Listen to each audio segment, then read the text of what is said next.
we've decided to adopt, just as a loose theme for the course, a biological theme so that you can see the connections between chemistry and biology, and the things you might consider doing in the future. We want you to think about the molecules that are relevant to your body, the processes that occur in your body, the chemistry that's going on and how energy plays a role. And we've divided the course into 4 sections, and after each section there will be a midterm. The first one is about matter.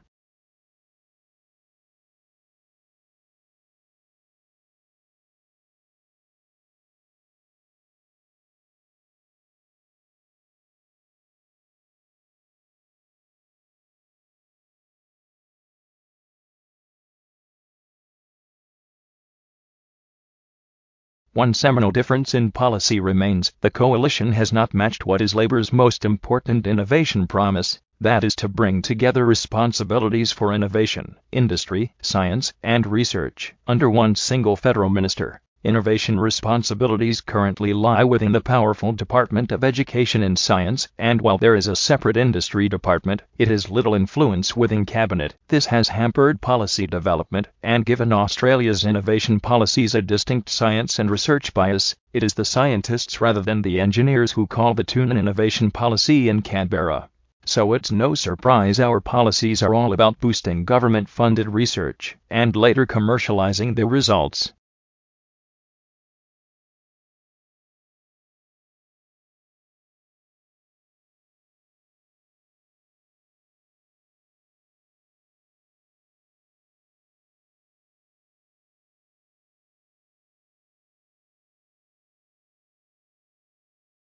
I'm going to argue that the tremendous increases in productivity that we associate with the Industrial Revolution originate not so much from changes in science or technology or new inventions, where England was far from unique, as from changes in attitudes towards morality, towards what constituted the good, attitudes towards property, which became in England individuals long before it did on the continent, attitudes toward the proper role of government.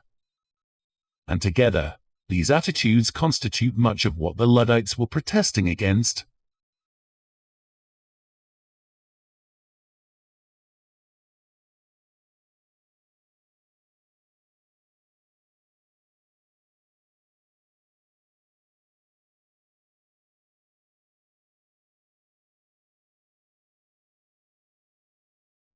We are trying to understand the locomotion of one of our closest living relatives, which is the orangutan, and also the locomotion of all of the apes and the common ancestor of humans and the other apes. And in that area, we have had a big problem traditionally, and that we know a lot about how they move around the forest. I've been out to the forest and spent a year recording the different types of locomotion they use. But we have no idea about the energetic cost of how they move around the forest and the solutions that they find to problems of moving around the canopy.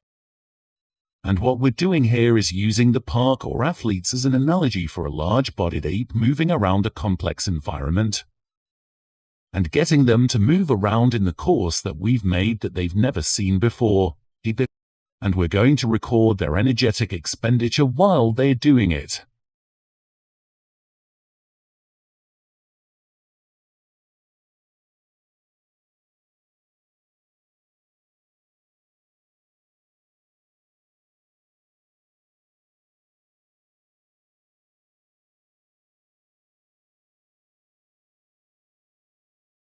Lead-in time is the amount of time that elapses between a business placing an order with a supplier for more stock or raw materials and the delivery of the goods to the business.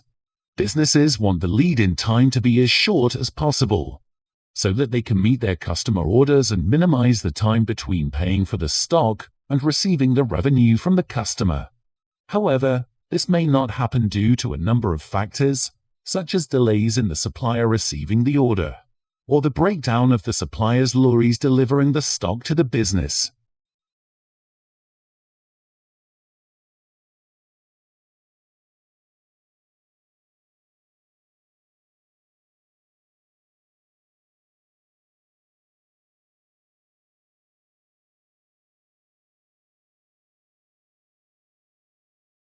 For a long time now, it's been a widely accepted and rarely questioned belief that a strong corporate culture goes hand in hand with success.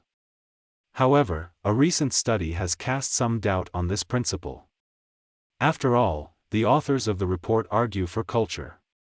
A company builds up may be strong, but wrong. There is little point in every employee marching to the same tune if they are all marching in the wrong direction.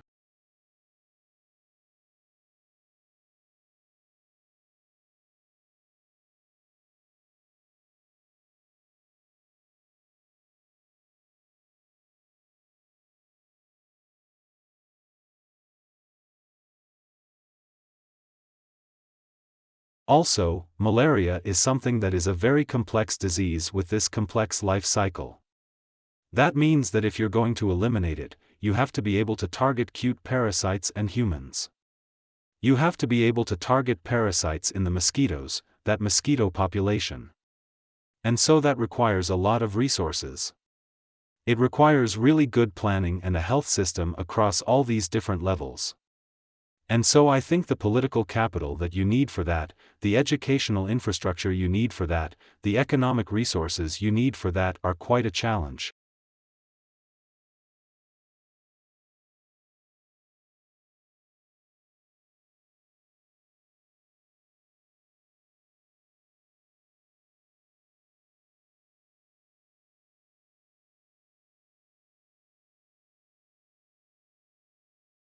Belief is the human capacity to imagine, to be creative, to hope and dream, to infuse the world with meanings, and to cast our aspirations far and wide.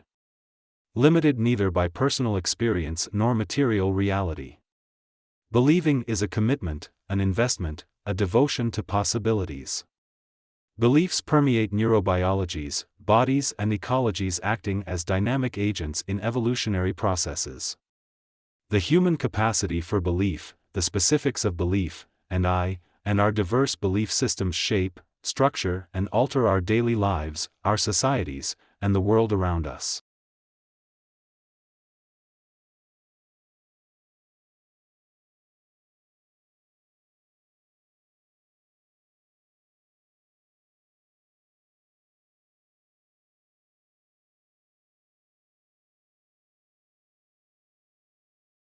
In this tutorial, we will show you how to find specific journal articles using the library catalog.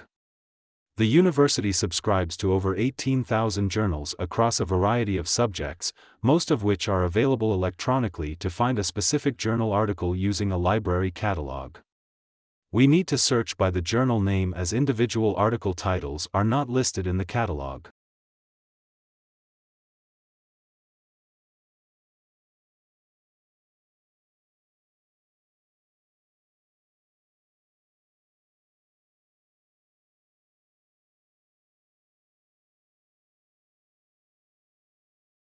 Green chemistry is a concept designed to develop technologies which allow chemistry to be practiced with minimal damage to the environment, or in an environmentally compatible way.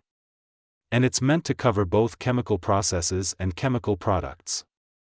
The center, if you would, set up about 7 or 8 years ago, and the idea was to provide a hub of activities that covered fundamental research work, industrial collaboration, but also educational developments. So we work with schools and on public projects as well, and also networking. So we network out to well over 1,000 people around the globe.